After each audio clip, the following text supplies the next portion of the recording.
জয় হিন্দ। তোমরা দেখছো তোমাদের প্রিয় চ্যানেল ফিলসফিক্যাল সলিউশন সেন্টার। আমি তোমাদের সঙ্গে রয়েছে বিপ্লব বিশ্বাস। আজকে নিশ্চয়ই তোমাদের জন্য নতুন একটি টপিক, যে টপিকে আজকে আমরা আলোচনা করব যে জৈন দর্শনের যে পঞ্চমহাব্রত, অর্থাৎ আমাদের নীতিবিদ্যায় জৈন দর্শন তো ভারতীয় নীতিবিদ্যার মধ্যে পড়ে। জৈন দর্শন একটা থিওরি রয়েছে যেটা ভারতীয় নীতি শাস্ত্রের মধ্যেই পড়ে। সেখানে তোমাদের এবার একটা টপিক রয়েছে যে পঞ্চমহাব্রত বলতে কি বোঝো। পরীক্ষায় এটা কিন্তু এবার আসতেই পারে যে পঞ্চম মহাব্রত বলতে কি বোঝো। জৈনদের পঞ্চম মহাব্রতকে বা write a short note on পঞ্চম মহাব্রত according to Jain or after the Jain, এরকম একটা কোশ্চেন আসতে পারে।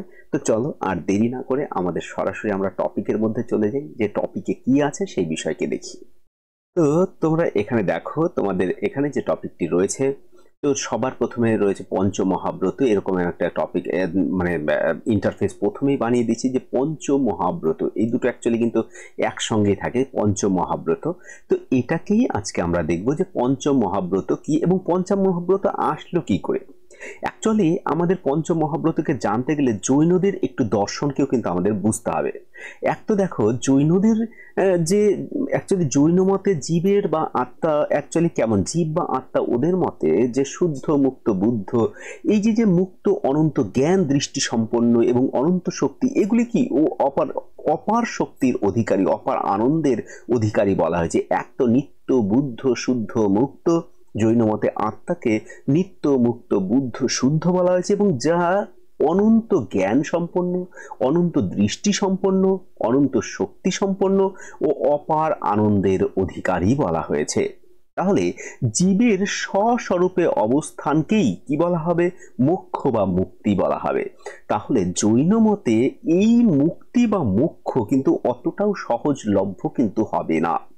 মুক্তির পথকে অতি দুর্গম বলা হয়েছে সেখানে, এবং আরো অনেক বলা হয়েছে কঠোর কৃচ্ছ সাধনের মাধ্যমে, কৃচ্ছ সাধন মানে নিয়ম আচরণ পালনের মাধ্যমে কিন্তু আমরা এই মুক্তিকে লাভ করতে পারি, যা কেবল মঠবাসী বা সন্ন্যাসী বা শ্রমণদের পক্ষেই সম্ভব। এখানে আমাদের কি করতে হবে? এখানে ভোগ বাসনা লোভ লালসা এই সব বিষয়কে আমাদের কি করতে হবে? মুক্ত হতে হবে। এবং এইসব যখন আমাদের মুক্ত হয়, অর্থাৎ এই যে ধরো আমাদের কৃচ্ছ সাধনের মাধ্যমে আমরা যখন ভোগ বাসনা সম্পূর্ণ জয় করতে পারি, ইন্দ্রিয়কে দমন করতে পারি, এর জন্য আমাদের কি দরকার? আমাদের দরকার এই চিত্ত শুদ্ধির দরকার। আর চিত্ত শুদ্ধির জন্য প্রয়োজন কিসের? চিত্ত শুদ্ধির জন্য আমাদের প্রয়োজন ত্রিরত্নের। তো জৈন দর্শনে ত্রিরত্নের কথা বলা হয়েছে। দেখো ত্রিরত্ন কি আসলে। ত্রিরত্নের কথা বলা হয়েছে এখানে, দেখো তোমরা দেখতে পাচ্ছ ত্রিরত্ন এখানে আমি কোট করেই দিয়েছি। দেখো ত্রিরত্ন হচ্ছে সম্যক দর্শন জ্ঞানাচারী, সম্যক দর্শন জ্ঞানচারী চারিত্রাণী মোক্ষ মার্গ। তাহলে সম্যক দর্শন জ্ঞান চারিত্রাণী মোক্ষ মার্গ, এই যে একটা লাইন এখানে দেখো বলা হয়েছে, অর্থাৎ এখানে বলা হচ্ছে যে সম্যক দর্শন জ্ঞান চরিত্রাণী মোক্ষ মার্গ। এখানে সম্যক দর্শন, সম্যক জ্ঞান এবং সম্যক চরিত্র, এই তিনটি বিষয়কে বলা হয়েছে। তার সম্যক দর্শন দেখো এখানে তোমাদের নিচে নিচে আমি দিয়ে দিয়েছি যে সম্যক দর্শন আসলে কি। সম্যক দর্শন হলো শ্রদ্ধা ভক্তি ও বিশ্বাস। তাহলে শ্রদ্ধা ভক্তি কিসের প্রতি? শ্রদ্ধা ভক্তি বিশ্বাস যে পুরুষ বা তীর্থাঙ্কর যারা রয়েছেন, যে অর্থাৎ সেখানে পুরুষ বা তীর্থাঙ্কর বা তুমি যে যাকে শ্রদ্ধেয় মনে করো, তা জৈন দর্শনে তীর্থাঙ্করদের তারা শ্রদ্ধেয় মনে করেন, তাহলে সেই জৈন দর্শনে সেই তীর্থাঙ্করদের প্রতি শ্রদ্ধা ভক্তি ও বিশ্বাস। আর সম্যক জ্ঞান বলতে আমরা কি বুঝবো? সম্যক জ্ঞান বলতে আত্মজ্ঞান। অর্থাৎ এই যে সম্যক জ্ঞান বলতে তত্ত্ব জ্ঞানকে আমরা বুঝি, যে আত্মা পুদ্গল, এই যে যে অনুসংঘাত, যে বিষয়কে অনুসংঘাত, এইসব বিষয়কে যে বলা হয়েছে, তোমরা জৈন দর্শনের উপরে আমি একটা টপিক অলরেডি দিয়ে রেখেছি, তোমরা সেটাকে দেখে, দ্রব্য একটা টপিক আমি দিয়ে রেখেছি, সেটা ডেসক্রিপশন বক্সে বা আই বাটনেও থাকবে, তোমরা দেখে নিও।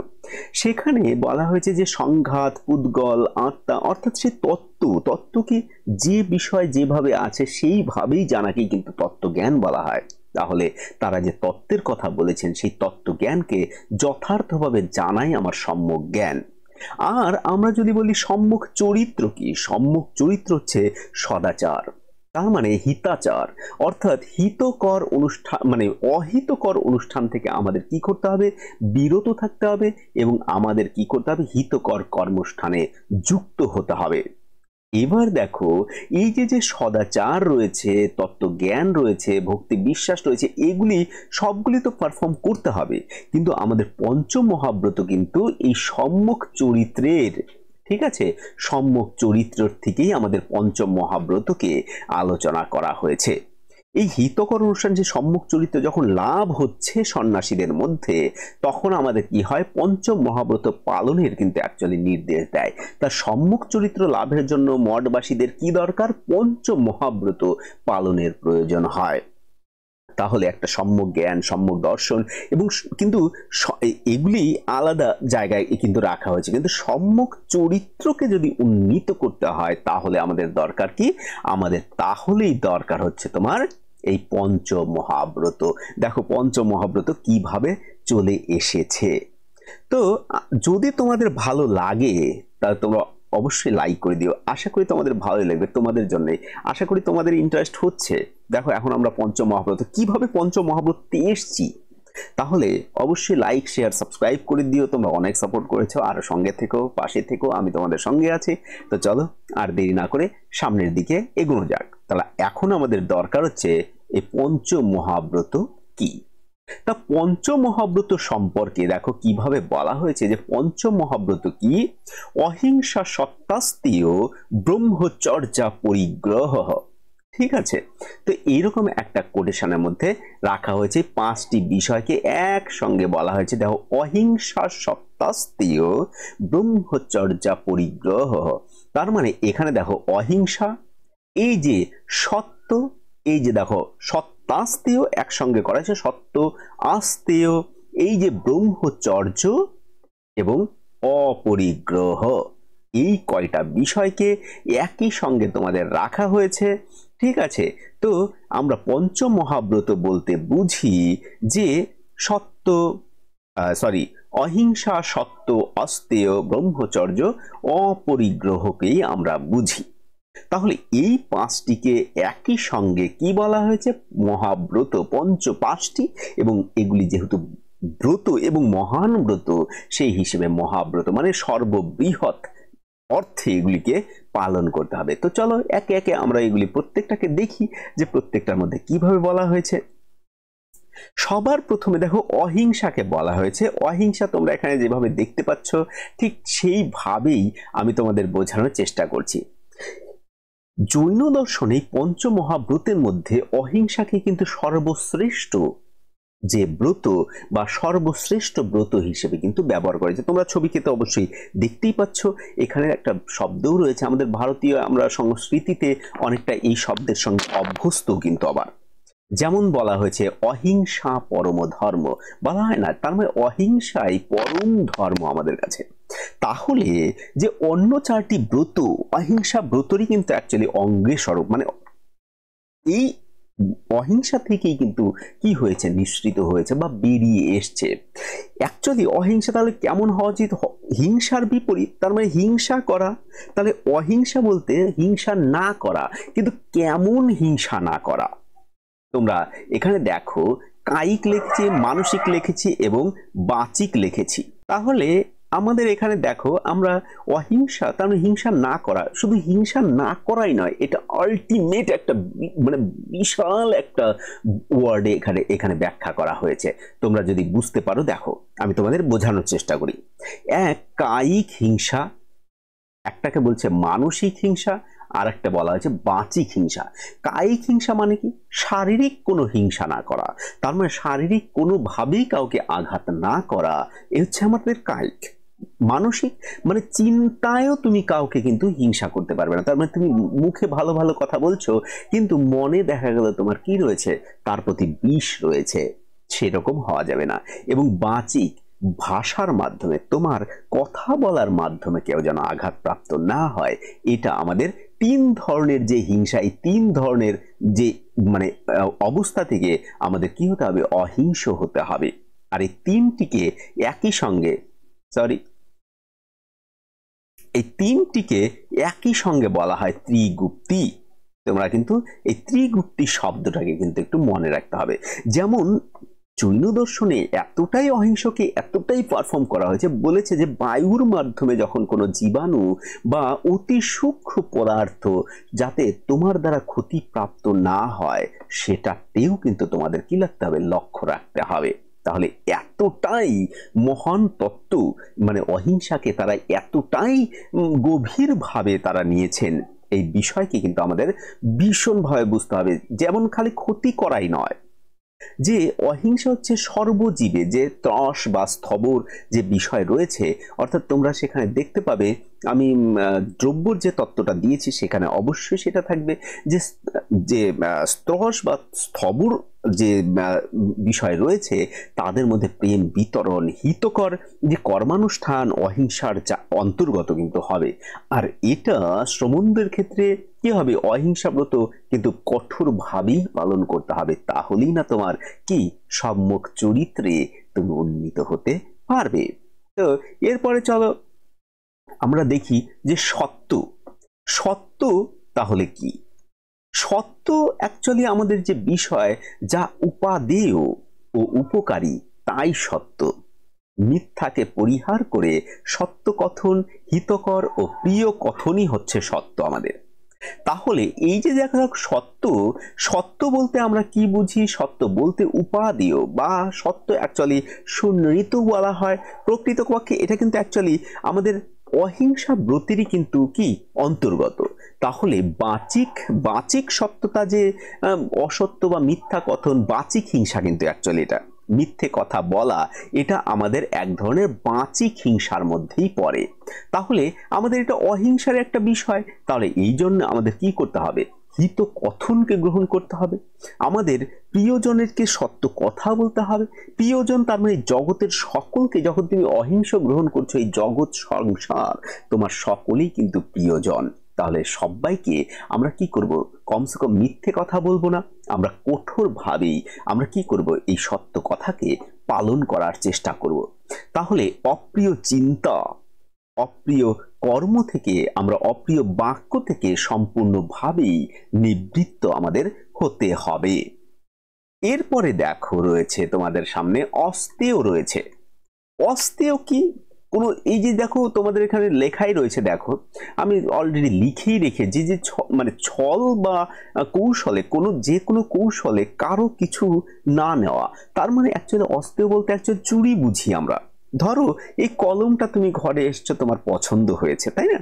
দেখালো আমিও ধরো সমস্যা নেই, কলমটা ধরো কেউ নিয়ে যাচ্ছে বা 3 টাকার একটা পেন নিয়ে যাচ্ছে, কোনো সমস্যা নেই কারো, কিন্তু সেই কলমটাকে তুমি কিন্তু না বলে নিয়ে যাওয়াটা তোমার মানে স্তেয় হবে, মানে চুরি করা হবে।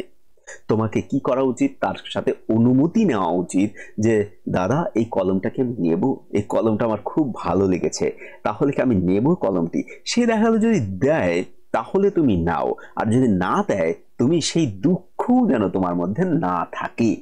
তাহলে আমাদের যে যে অচৌর্য ব্রত অহিংসা ব্রতেরই অন্তর্গত, কারণ এই যে চুরি করা এক ধরনের ক্ষতি তো করা, হিংসাই তো করা।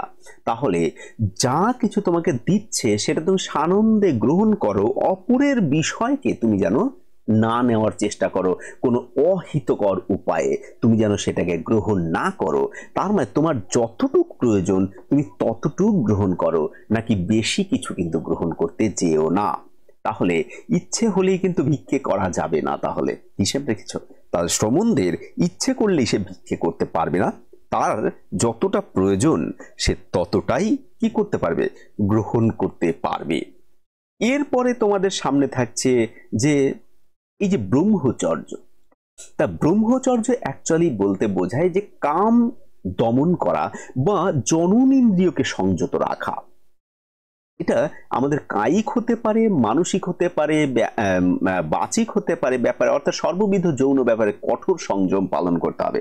তার মানে আমি মনের মাধ্যমেও কারো সঙ্গে যেন আমার কি কাম ইচ্ছা জাগৃত না হয়, তাহলে এটা মানসিক, তা মনে মনেও ভাবা যাবে না।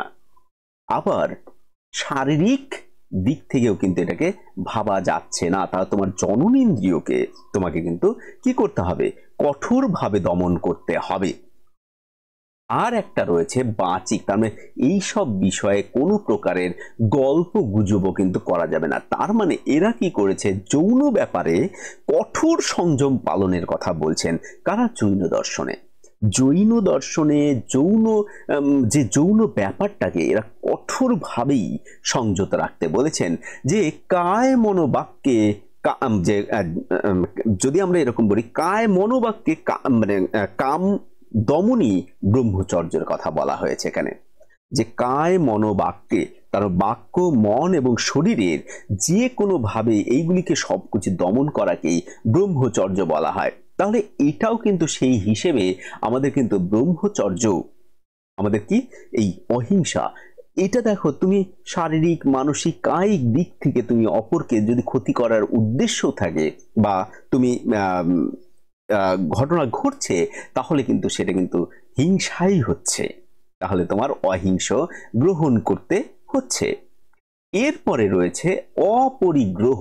অপরিগ্রহ মানে প্রয়োজনের অতিরিক্ত সম্পদ সঞ্চয় না করাই হলো অপরিগ্রহ। তাও অতিরিক্ত সঞ্চয় যদি সঞ্চিত হয়ে যায়, তাহলে সেই উদ্বৃত্ত কি করতে হবে, সবটাই দরিদ্রের মধ্যে ব্যয় করে দিতে হবে। তাহলে প্রয়োজনের থেকে অধিক সঞ্চয় করা যাবে না। যেমন আমরা এটা কিন্তু গান্ধীজি ট্রাস্টিশিপের মধ্যেও দেখতে পাই একটা ধারণা। হ্যাঁ, সে হয়তো এখান থেকে পড়ে টোরে এটাকে একটা তার জ্ঞানকে আলোকিত করে তারপরে তার একটা থিওরি তিনি দিয়েছেন। তাহলে অহিংস যদি হতে হয়, তাহলে অপরিগ্রহ একান্তভাবে পালন করতে হবে। এবং দেখো উদ্বৃত্ত কি করতে হবে, বস্ত্র আকারে বা খাদ্য আকারে মানুষকে বিতরণ করতে হবে। তাহলে মুক্তিকামী যে মানে মুমুক্ষ বা মুক্তিকামী যে বিষয়াসক্তি মুক্তির পথের কিন্তু আসলে প্রতিবন্ধক হয়। তাহলে মুমুক্ষুর তাহলে কি প্রয়োজন, সবার প্রথমে কিন্তু অপরিগ্রহর প্রয়োজন হয়। তার মঠবাসীদের দেখো, এই যে আমরা এই কয়টা বিষয়কে দেখলাম, এরপরে একটা বিষয়কে আমরা দেখবো যে মঠবাসী সম্বন্ধের যে আচরণ যাতে সম্পূর্ণভাবে অর্থাৎ কঠোরভাবে অহিংস হয়, সেই উদ্দেশ্যে জৈন নীতিশাস্ত্রে তা পঞ্চমহাব্রত সঙ্গে ত্রিগুপ্তি, আমরা ত্রিগুপ্তি একটা জায়গায় পড়েছি যে কায়িক মানসিক এবং বাচিক, দেখো প্রত্যেকটার মধ্যেই আছে। এই ত্রিগুপ্তির সঙ্গে পঞ্চ সমিতি সহকারী নিয়মের উল্লেখ করেছে। তার মানে পঞ্চ সমিতি আর একটা সহকারী নিয়ম।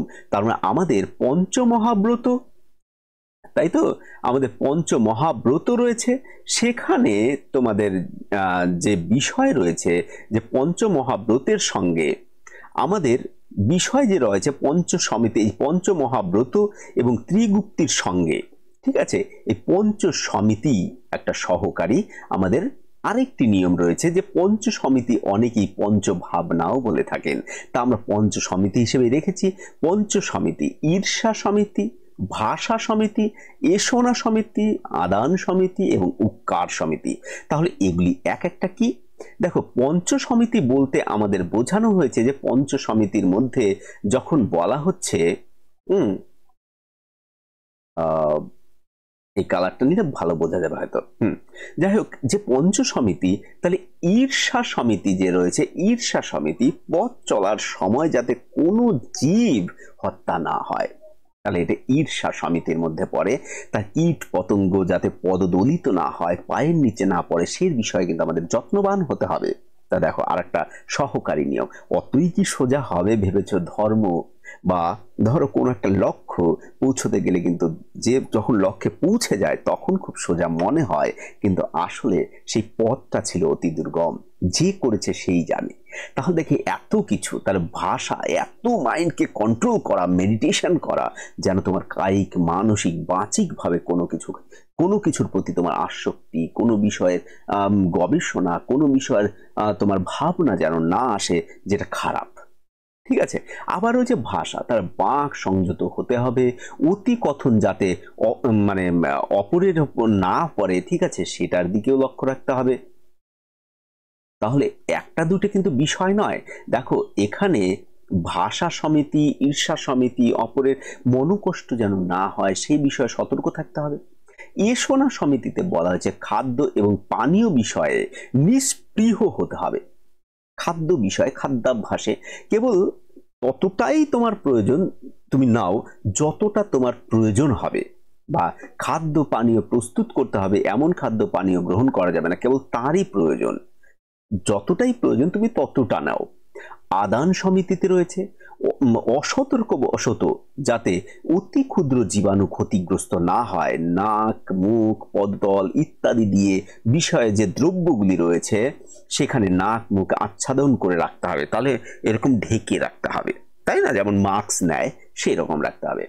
আর একটা রয়েছে উপকার সমিতি, অপ্রয়োজনীয় দ্রব্যাদি পরিত্যাগ করতে হবে, যেগুলি প্রয়োজন নেই।